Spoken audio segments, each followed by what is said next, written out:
Happy Tarot Tuesday, aka Divine Guidance in a Danica-sized package. I have a really nice reading for us this week, and I've needed that. It's not heavy, it's really light, it's really simple, it's really beautiful.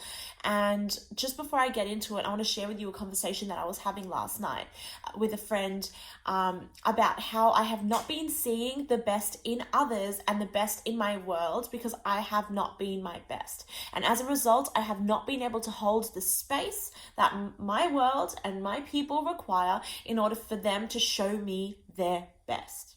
Ponder that for a little while, but don't, because listen up. The card that I have for the energy that is coming our way over the course of the next week is a card that I am very, very familiar with because it is tattooed onto my arm. It is the Star, or in this case, the stars, plural.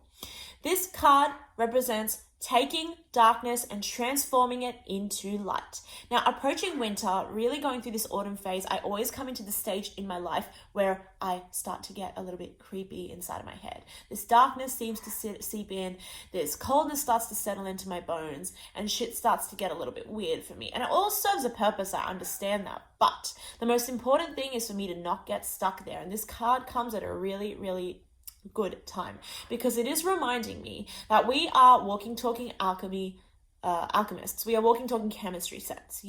We decide what comes in and what goes out, or maybe we don't decide what comes in, but we decide what we do with it on the inside and then how we can put it back out into the world. So let's dig a little bit deeper. This card in this deck has a mother in her backyard playing with her children. Now, she obviously, as a mother, has this real nurturing, warm, generous, sort of loving energy. And she is taking whatever is in front of her, it's a fucking hose pipe, and she's like, kids, I'm going to give you the best day of your life. I am going to show you how to use whatever you have lying around you to have fun, to enjoy yourself. And I'm going to get in there and I'm going to enjoy myself too. And as a result, the people around her are being uplifted. They're experiencing joy as a result of how she has transformed her environment.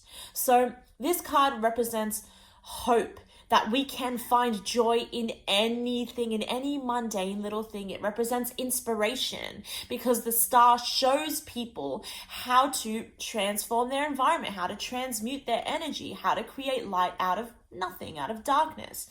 It represents like this real generous energy. Like, I want to share my energy with you. I want to share my light with you.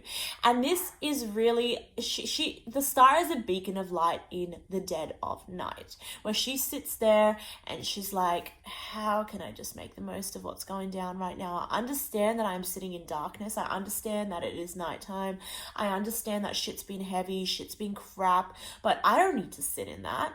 It's all up to me. I decide. Like, I am a living embodiment of divinity. I choose what my reality is.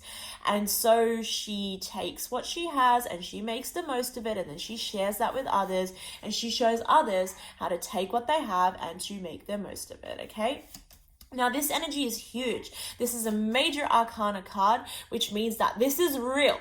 This week, there is hope and inspiration and light and transformation available to you should you choose to pull yourself out of your bullshit and choose light over darkness. Should you choose to be the beacon of light so you can see the best in others. Should you choose to see the best in others so you can be your best. How do we do that? How do we choose light and happiness and positivity when the darkness is like, but I'm so much fun, or I'm so interesting, or I don't know, I'm so romanticized, or whatever. I have for you the Six of Cups. Now, what I want to mention just before I move into that is that they are playing in a pool of water. And this is important with the star because she is very deeply connected to the realm of water, feeling the truth in our emotions. She's holding the hose and she is filling the pool with water. So she provides emotional support for others by expressing her own emotions. She allows what she feels to flow into her world and to illuminate it. Okay, it's like water reflects light, so she allows it to pour out, and the sun like shines off of the droplets of water, and it creates light. Yeah, so if we think about that a little bit, it's like, let the truth of what you feel flow into your world. So if you're having these dark fantasies, if you're having these dark thoughts, if you're having these icky feelings, maybe make art out of them, maybe share them with somebody else who's feeling vulnerable. How can you put them out into your world in a way that makes them beautiful? And the thing is that all of these darkness and negativities and all these crazy tendencies are all ultimately beautiful, because they just mean that we're feeling and that we're vulnerable and that we're human. So don't romanticize how deep and dark and fucked up you are. Just put it out there and let light reflect off of what you're feeling, and let other people be drawn to that light, and share the truth of what you're feeling with others. Now, how can we do that? How can we tap into our emotions? Because, bitch, I've been asking myself that left, right, and center. I don't even know how to feel. It's ridiculous. I'm not even shitting you. It's really, really hard for me. I have no water in my astrology, especially not in my inner planets. I have one, and it's just like, it's in Pluto. Like, my water sign is as far away from me as you can get. Okay, so anyway, so the card I have so what we can do to make the most of that star energy this week is the 6 of Cups. Again, emotion. Get in touch with what you are feeling and share that with your world. Get in touch with what others are feeling and let that be inside of you. Sit with it. Sit in the realm of emotion, but don't do it alone. This is time to be with others. Now, both cards have children on them, because if you can get in touch with your childish side, be with children this week.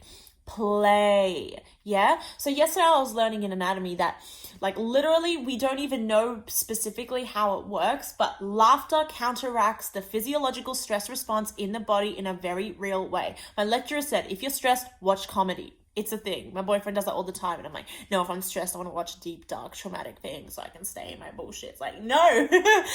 Get yourself out of it. Okay. Do something that's fun, play, animalistic movement, drawing, singing, dancing, connecting with children, just that, all of that type of stuff where it's like we are not taking ourselves so seriously. And if you're like me, if you're at the end of your uni semester and you're taking shit really seriously, if you're really, really stressed, you need this now more than ever. Don't take shit so seriously, because I bet you're already taking it seriously enough. You know what I'm saying? Like, I bet you're doing enough.